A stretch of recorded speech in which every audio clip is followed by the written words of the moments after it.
Assalamualaikum warahmatullahi wabarakatuh, sahabat tani. Di sini saya akan membuat pupuk kompos yang super dahsyat. Kenapa super dahsyat? Karena kompos ini akan menjadi pupuk kompos yang unsur haranya sangat lengkap sekali dan unsur haranya sangat tinggi, baik itu berupa nitrogen, fosfor, kalium, dan juga kalsium serta unsur-unsur hara mikro lainnya. Sama-sama kita ketahui dari batang pisang ini dia mengandung unsur hara berupa nitrogen, fosfor, kalium, dan kalsium, namun lebih cenderung kepada tinggi kandungan unsur hara berupa fosfor, kalsium, dan kalium. Sedangkan yang satu ini adalah daun gamal atau nama lainnya daun krisidi ya. Nah, daun gamal ini sahabat sangat baik sekali apabila kita manfaatkan menjadi pupuk kompos dan juga pupuk organik cair, karena yang terkandung di dalam daun gamal ini, khususnya di daunan hijau, dia mengandung nitrogen yang sangat tinggi, disusul oleh kandungan fosfor dan kalium serta kalsium dan unsur-unsur lain. Adapun ini adalah kohe ayam. Nah, kohe ayam ini sudah umum ya sahabat, dijadikan sebagai pupuk organik, baik itu di masa pengolahan lahan maupun sebagai pupuk lanjutan proses perawatan hingga panennya tanaman. Namun apabila kita memiliki kohe ayam yang sifatnya belum matang dan baru dari kandang, itu hati-hati dan jangan sampai kita berikan kepada tanaman, karena di dalam kohe ayam mentah ini dia masih terkandung jamur atau virus yang berbahaya untuk perakaran tanaman kita, yang mana nanti apabila kita paksakan kita berikan kepada tanaman akan berdampak kepada terjadinya virus kepada tanaman kita dan tanaman kita akan menjadi layu. Itu banyak pengalaman yang saya temukan. Oleh karenanya dari kohe ayam ini harus kita lakukan fermentasi. Nah, di sini saya lakukan fermentasinya, saya jadikan kompos yang saya padukan kepada dua bahan tadi, daun gamal dan juga batang pisang.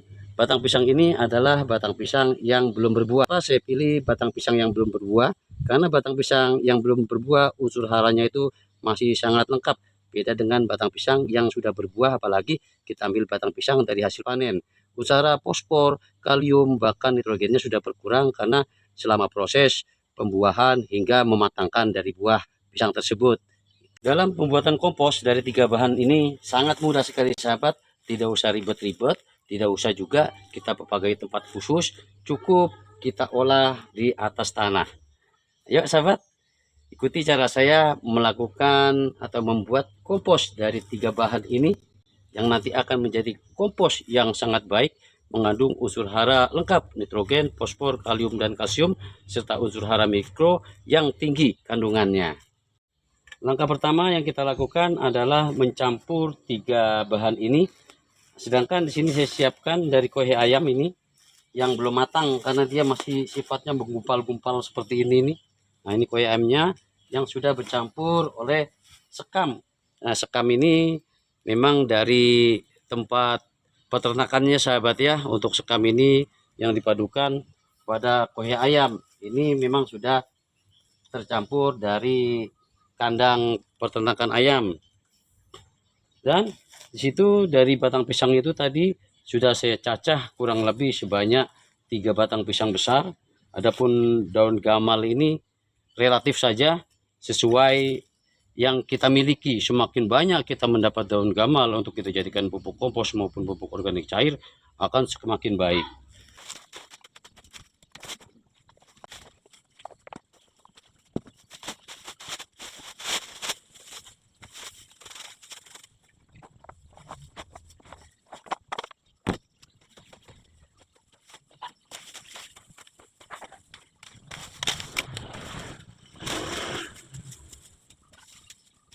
Untuk mempercepat proses pengkomposan atau dekomposisi, nah di sini saya menggunakan bahan yang sangat sederhana berupa terasi dan juga ini berupa mol atau mikroorganisme atau mikroba yang saya buat dari mikroba yang berada di sekitar akar rumput dari tanaman.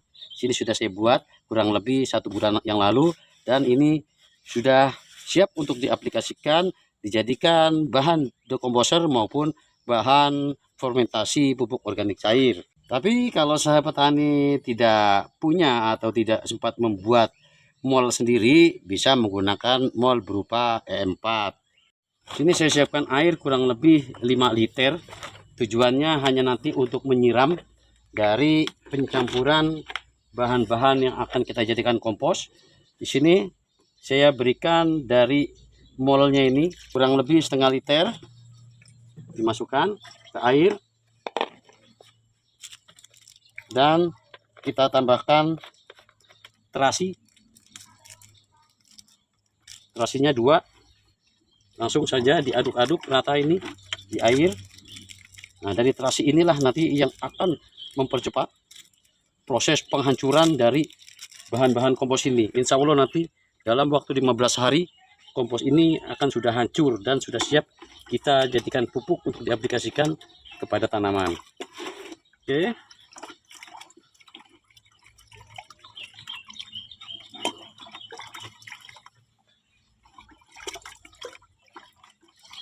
Setelah teraduk rata, lanjut kita siramkan kepada bahan kompos ini sambil kita aduk-aduk hingga merata.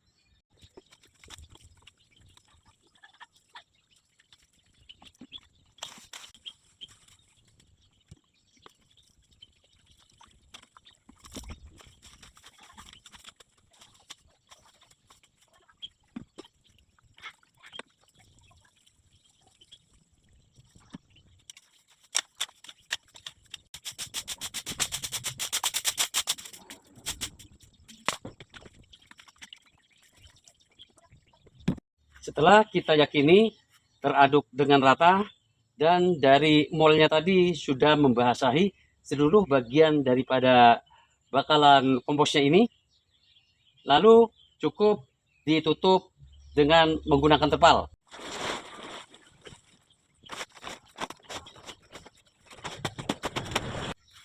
Cukup demikian cara pembuatannya. Kenapa saya menggunakan terpal? Supaya apa? Karena nanti kalau terkena hujan, unsur haranya ini tidak larut terbawa air. Karena saya membuat ini memposisikan langsung di atas tanah. Saran saya dalam melakukan penutupannya jangan menggunakan karung ya sahabat. Karena karung apabila terkena air hujan masih bisa tembus. Kalau tidak ada terpal bisa menggunakan seng bahan penutupnya. Insya Allah dengan cara dan metode membuat kompos yang super dahsyat ini, unsur haranya sangat lengkap dan sangat tinggi ini, dalam 15 hari sudah hancur lebur dan menjadi seperti tanah dan sudah siap diaplikasikan kepada tanaman. Nanti untuk proses 15 hari ke depan akan saya tunjukkan kepada sahabat semua hasilnya, namun nanti akan saya lanjutkan di video berikutnya. Terima kasih sahabat sudah nyimak video ini sampai selesai. Semoga video ini bermanfaat. Berkenan mohon dukungannya, like, komen, subscribe, dan tekan lonceng agar sahabat mudah untuk nyimak video-video saya berikutnya. Assalamualaikum warahmatullahi wabarakatuh.